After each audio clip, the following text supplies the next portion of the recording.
This is how I watch. That's the power of PlayStation, people. And yeah, that's a Wii U right there too. This is how I keep up on my information. This is the Haunted World of CW episode 20 review. Let's go. So this is my episode 20 review of the Haunted World of CW season 6. And as we wind down towards the end of this particular season, we're getting more and more epic. And nowhere is that more embodied than in the special guest appearance that came in this video. So the scene where Constance and Jesse were kind of going over the contents of the case that was the target of the brutal assault by the hazmat team in the last episode, which was determined that it was a militia group that was behind that, and behind the littering of the glass and everything that's at the bottom of all of the waterways in the booster area. It made me kind of cringe a little bit, and in a good way, because this is this scenario that could go so bad so many different ways, and luckily this time it didn't. One of the questions that I had posited on Twitter to this Ghostbusters crew, the Scooby Gang, however you want to refer to them as, I'm just going to call them the party, is whether or not the waterways run through Briar's Woods. And, you know, it's a fair question if it does, because if it does, this also kind of explains the side effect of the super mutants that are in Briar's Woods. And the response that I got back was, interesting question. So, it's not entirely unreasonable or unfeasible to think about it. Seeing Whisper training with her powers was hilarious. Seriously, that's about how most kids are today. At least in my observations at work and, you know, at game night, which I'm heading to tonight, actually, too. We're coming up on the end of the Curse of Strahd gothic horror storyline for Dungeons & Dragons, and getting ready to go into the storyline of the Giants. And as we make this epic transition, I'm kind of reminded of the Haunted World of CW and the Curse of Strahd anyway, you know, because I think vampires are going to be coming in and, you know, just about any time, so. But, you know, that's neither here nor there. What I'm really thinking about is just how many of the people that I see there spend all of their time on their phones and barely any time on their character sheets. From the teachers that I talk to at work that come through my lines, they say the same thing at school. You know, their kids there are always, their heads are always on their phones or tablets.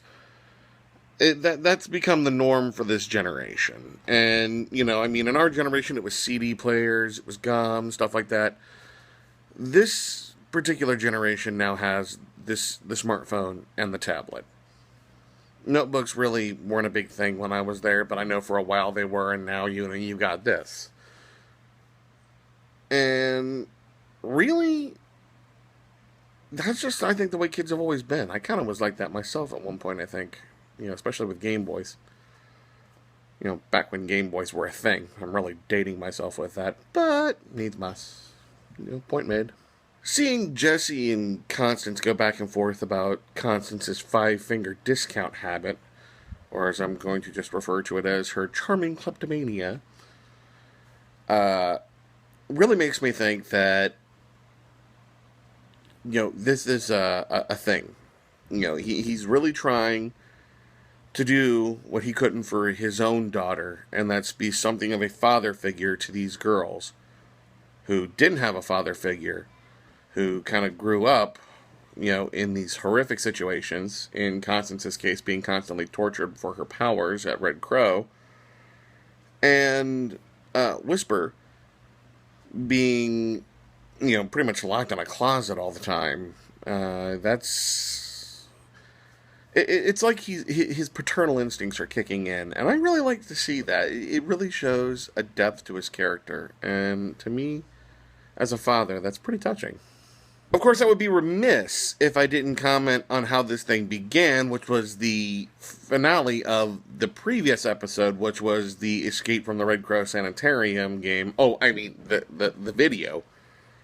You know, because, let's face it, that still needs to be a freaking game. Still needs to be. Anybody out there who's watching this, if you know anybody who does Unity Engine stuff, make it. Please. Seriously, okay? But the way that ended, I thought was pretty funny, too. So, now they have to repair a car window. Once again, the ghost trap is used, and we see Whisper driving for the first time. That was pretty funny. That was hilarious. I'm going to go on record and saying I thought this might be the case. The video from King James. Somehow or another, I knew that there had to be something going on with King James.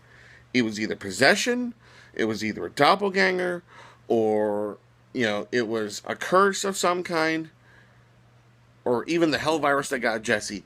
This confirms Doppeljames. This confirms it. And I thought that was a pretty neat touch. It really kind of gives me the I told you so without giving me the I told you so. Which is awesome. I can live with that. I like it. And of course, Max and Jimmy, running through the woods trying to help out. This is Max trying to redeem himself in the eyes of his daughters.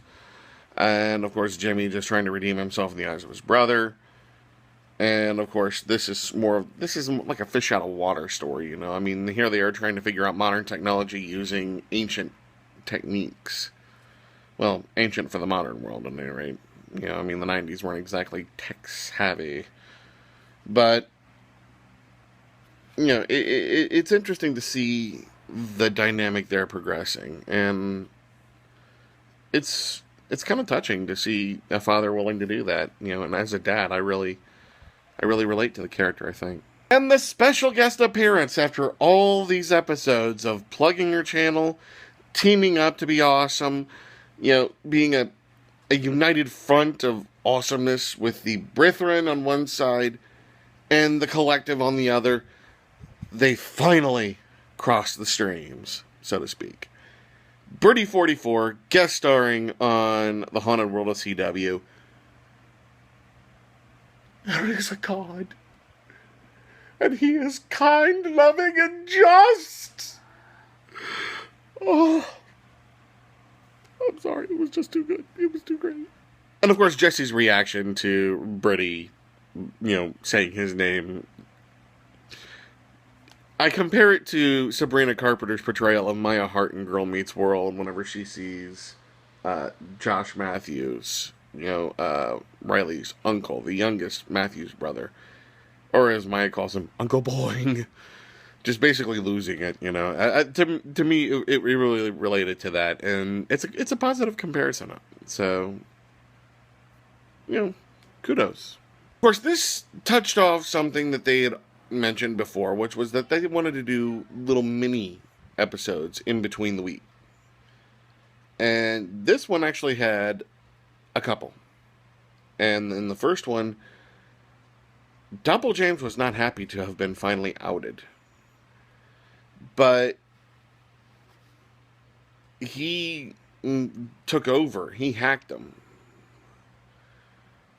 But that was the second one. Then the first one, the way that we found out for 100% was that Constance was going through the old footage from back in the beginning of Season 5 when Claire was still alive. And, well, I say still alive because there's other details I'll go into in a minute. But there was the video from Sanchez of King James out there with him in the woods and getting beat down. And then the doppelganger taking his form, reading his mind, and of course, Cool Ranch Doritos and this, and, Xbox that. I'm a PS4 guy myself, so, well, I'm actually a Nintendo guy, but the PS4 is awesome, so. But these things combined proved a bunch of stuff. What it proved to me was that there's actually something going on here beyond just this footage being hidden. And what it is that Claire was the one who edited this. And Constance brought this up. Claire was the one who was doing the editing. And yet this didn't make the episode. Why? Why didn't it come up? And the answer is actually going to be coming up in a retrospective, but I'm getting ahead of myself. To me, the theory goes as this. We remember that Claire has been taken over from as soon as Season 2 by an evil entity that we kind of know as Dark Claire, Evil Claire, or do the more anime-minded, Yami Claire. Yeah, fuck Konami. Had to slip it in there. But this Dark Claire made a Faustian pact with Branson that Claire would come back and be alive. And until she died, he would live too. But when she died, he died too, and then she got his soul. Double James let it slip that in a previous episode that Branson's still alive. So this is either a huge plot hole or an upcoming plot twist. But in my theory, the doppelganger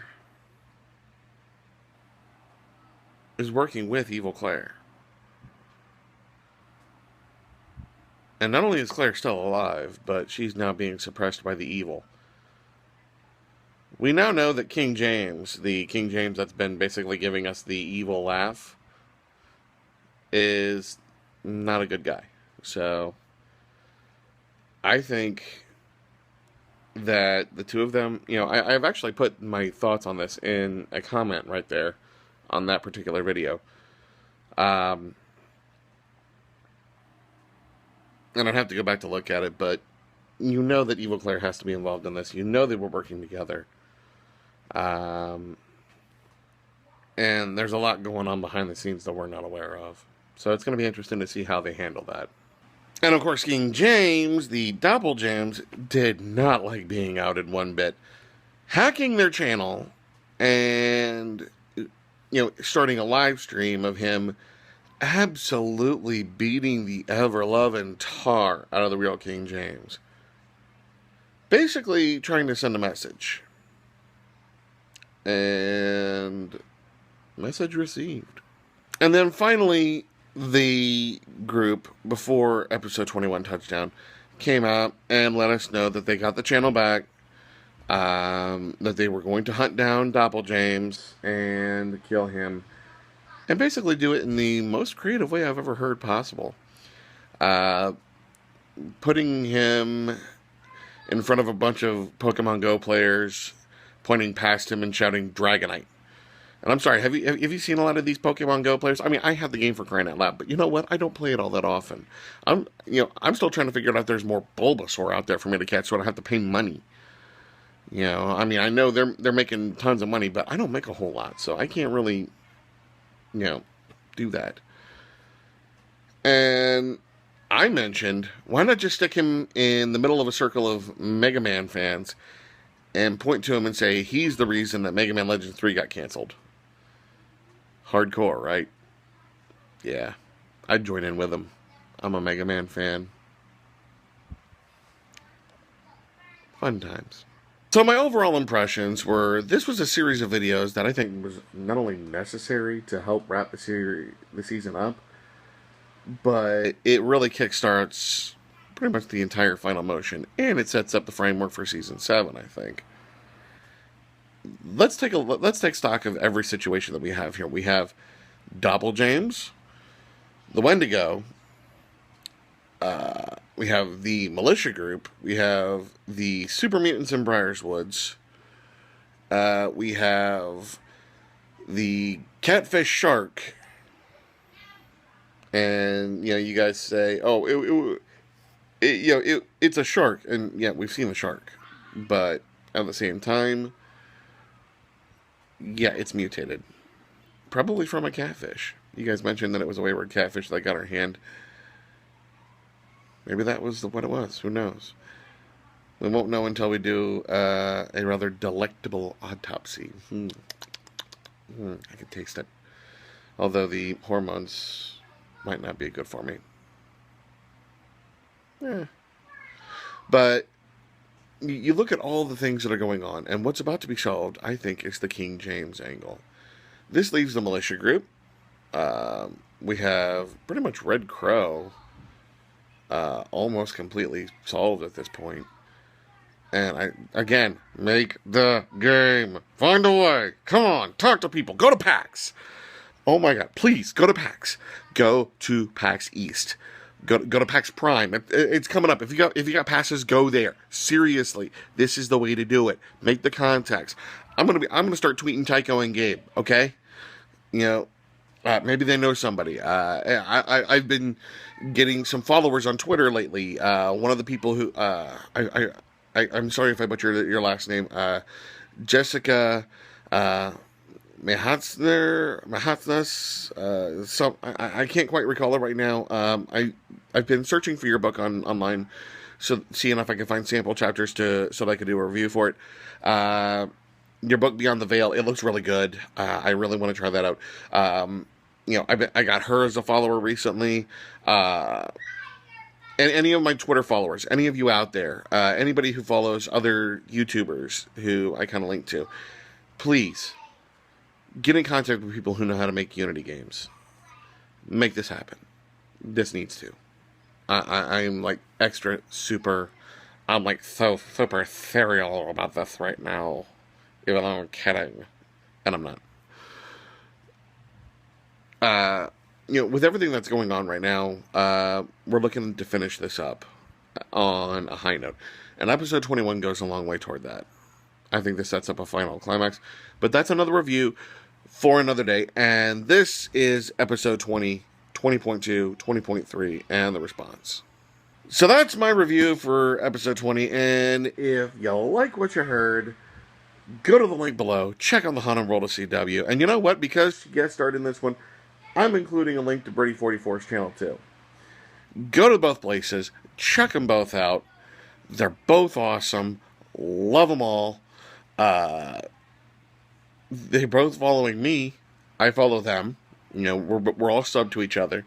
So if you go to my, if you go to one, you're basically going to us all. They're so worth your time. Please check them out. Follow the links. Watch as many of the videos as you can.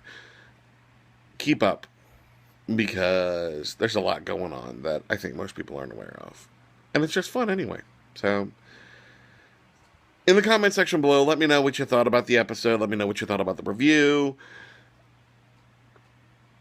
Just keep it all together. Like, comment, sub, but don't you dare miss it. And stick around for my episode 21 review. That'll be coming up here very shortly. Until next time, this is JDPaladin talking to everybody out there saying, stay righteous.